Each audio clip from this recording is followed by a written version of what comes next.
Hello guys, स्वागत है आपका अपने यूट्यूब चैनल स्टडी विद अमन कुलमी।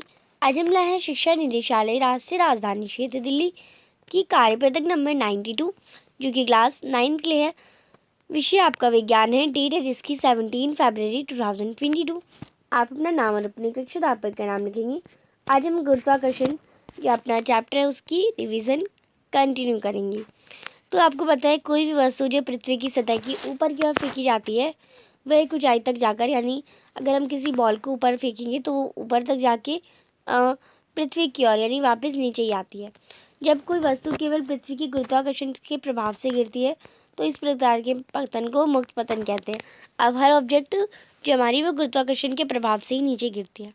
मुक्त पतन के समय वस्तु की जो गति की दिशा तो समान रहती है, परंतु उसके वेग में लगातार वृद्धि होती है जिसमें त्वरण उत्पन्न होता है। मुक्त पतन के वस्तु द्वारा अनुभव किया गया त्वरण गुरुत्वीय त्वरण कहलाता है। इसे जी द्वारा दर्शाया जाता है। जी का मात्रक मीटर पर सेकंड का स्क्वायर होता है। अब आपको पता है किसी भी बॉल को हम ऊपर उछालते हैं तो जाती तो धीरे है, बट आती एकदम स्पीड में, गिर एकदम स्पीड में जाती है। वो कैसे? क्योंकि उसके वेग में लगातार वृद्धि होती है और वेग में वृद्धि होगी तो त्वरण उत्पन्न होगा और इसे हम गुरुत्वीय त्वरण कहते हैं, जिसे स्मॉल जी से दर्शाया जाता है और इसका मात्रक मीटर पर सेकंड का स्क्वायर है। अब पृथ्वी के गुरुत्वीय त्वरण के लिए समीकरण भी दे रखी है। माना कि वस्तु पिंड पृथ्वी का द्रव्यमान और आपको दे रखा है एम और एम, कैपिटल एम। पृथ्वी द्वारा लगाया गया गुरुत्वाकर्षण बल एफ है। यदि पृथ्वी और उस वस्तु के बीच की दूरी डी है तो गुरुत्वाकर्षण के सार्वत्रिक नियम हमने ये पढ़ा था। अब गति के दूसरे नियम से हम जानते हैं कि वस्तु पर लगाए गए बल का परिणाम उसके द्रव्यमान और त्वरण के गुणनफल के बराबर होता है। तो ये हमारा फॉर्मूला होता है। समीकरण 1 और 2 से जो हमारा फॉर्मूला बनता है is equal to G, small G is equal to capital G M upon में डी का स्क्वायर। अब यदि वस्तु की सतह पर अथवा उसके वस्तु निकट तो दूरी डी पृथ्वी की त्रिज्या आर के बराबर होगी और गुरुत्वाकर्षण बल के कारण त्वरण होगा। तो ये हमारा फॉर्मूला होता है। आगे आपको बता रखा है पृथ्वी एक समान रूप से गोलाकार नहीं है। अब पृथ्वी आपको पता है गोल ही नहीं, पूरी गोल नहीं है, इसलिए इसकी त्रिज्या भी ध्रुवों से विषुवत वृत्तों की ओर जाते हुए बढ़ती है। यानी जो अगर मैं देखूँ तो पृथ्वी हमारी कुछ ऐसी टाइप की है, यहाँ से वो जाती है तो बढ़ जाती है। अगर गोल होती तो एकदम बराबर होती, इधर भी बराबर इधर भी बराबर, बट ये थोड़ी ऐसी है चपटी टाइप सी।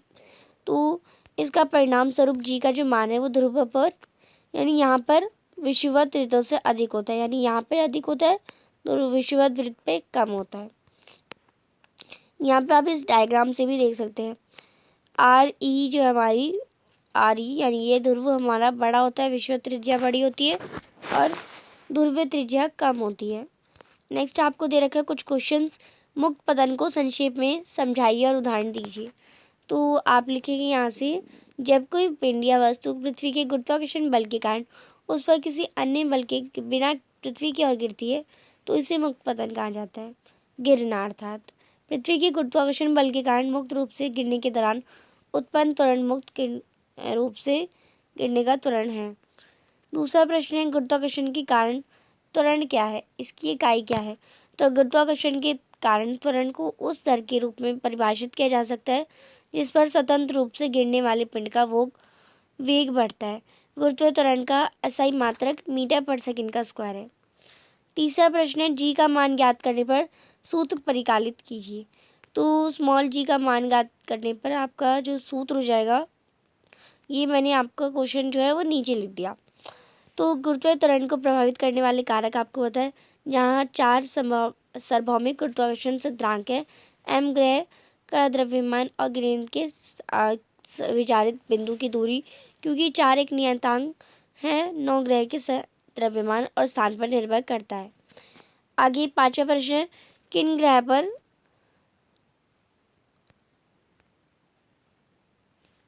तो जी का मान इसमें आपको सूत्र पर लिख करना था, तो इसमें आप यहाँ से ये वाला आंसर करेंगे। ये आपका जितना भी हाईलाइट है ना येलो से, यहाँ से लेके आपको यहाँ तक जी का मान का सूत्र परिकलित करना था। तो अब ये आपका क्वेश्चन नंबर थर्ड का आंसर हो जाएगा। इसमें आप आंसर नंबर थर्ड यहाँ से कर लेंगे। ये जो पूरा आपका दे रखा है यहाँ से लेके यहाँ तक, ये आपका आंसर नंबर थर्ड हो जाएगा। आप कहेंगे थोड़ा बड़ा है, बट यही आंसर हो जाएगा क्योंकि सूत्र हमें पूरा निकाल के बताना है। नेक्स्ट है क्वेश्चन नंबर फोर्थ। जी का मान पृथ्वी की विषुवत रेखा वृत्तों की अपेक्षा ध्रुव पर अधिक क्यों होता है? तो आप यहाँ से लिखेंगे पृथ्वी एक पूर्ण गोला नहीं है, ये ध्रुवों पर चपटी होती है और भूमध्य रेखा पर ऊपरी होती है। पृथ्वी के घूर्णन के कारण उत्पन्न आप केंद्रीय बल के परिणाम स्वरूप भूमध्य रेखा पर पृथ्वी का उभार होता है। हम जानते हैं कि गुरुत्वाकर्षण बल पृथ्वी के केंद्र से दूरी के वेग में व्यतिक्रमानुपाती होता है। ध्रुवों से पृथ्वी के केंद्र की दूरी भूमध्य रेखा से पृथ्वी के केंद्र की दूरी से कम है, इसलिए गुरुत्वाकर्षण के कारण त्वरण भूमध्य रेखा की तुलना में ध्रुवों पर अधिक होता है। पांचवा प्रश्न है, किसी ग्रह पर जी का मान किन किन कारकों पर निर्भर होता है? तो गुरुत्वीय त्वरण को प्रभावित करने वाले कारक हैं। एक तो चार सर्वाधिक गुरुत्वाकर्षण स्थिरांक, एम ग्रह का द्रव्यमान और के ग्रह के चार केंद्रों से विचाराधीन बिंदु की दूरी, और चार एक नियतांक है, 9 ग्रह के द्रव्यमान और स्थान पर निर्भर करता है। तो ये थी आपकी आज की वर्कशीट। आई होप आपको अच्छे से वर्कशीट समझ आ गई होगी। चैनल को अभी तक सब्सक्राइब भी नहीं किया है तो प्लीज़ चैनल को सब्सक्राइब ज़रूर करें, ज़्यादा से ज़्यादा दोस्तों के साथ शेयर करें। Thanks for watching, bye bye guys.